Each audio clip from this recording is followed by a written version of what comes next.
Bonjour et bienvenue à l'hôpital privé du Confluent où nous allons suivre aujourd'hui en immersion totale dans l'unité de reconstitution des cytotoxiques l'utilisation de l'Infumix que l'établissement du Confluent a pu intégrer depuis plusieurs mois maintenant. Comme on le sait, aujourd'hui les préparateurs sont soumis dans leur reconstitution à différentes problématiques. C'est un travail précis, exigeant, peut-être source de fatigue et de contraintes physiques. Je suis Pierre-Yves Renard, pharmacien responsable de l'unité de production des chimiothérapies à l'hôpital privé du Confluent à Nantes.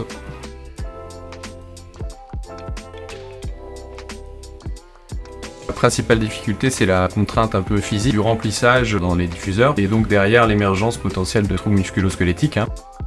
On a eu plusieurs cas, nous, sur l'établissement de préparateurs qui la manipulation devenait contre-indiquée, et étant donné les volumes de remplissage qu'on fait au quotidien. On s'est forcément posé la question de savoir comment on pouvait automatiser ou en tout cas semi-automatiser cette étape de remplissage.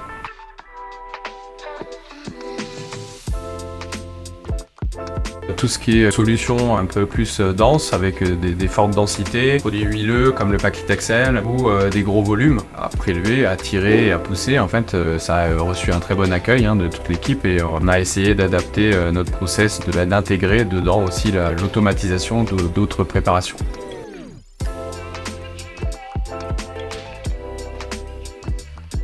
Quand on prépare 50 diffuseurs par jour et qu'on s'arrange pour mutualiser les préparations et faire des séquences, des séries de préparations, là clairement on gagne du temps. Peut-être pas forcément à très court terme, mais sur le court ou moyen terme, c'est évident qu'on gagne du temps et surtout l'objectif c'est pas forcément de gagner du temps, c'est de sécuriser la préparation et protéger les manipulateurs des risques justement de troubles musculo-squelettiques.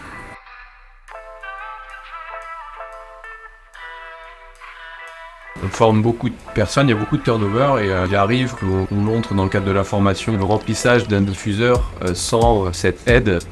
C'est vrai qu'on se pose la question comment un peu on faisait avant, en fait. Comment on pouvait assumer cette grosse production sans assistance en fait.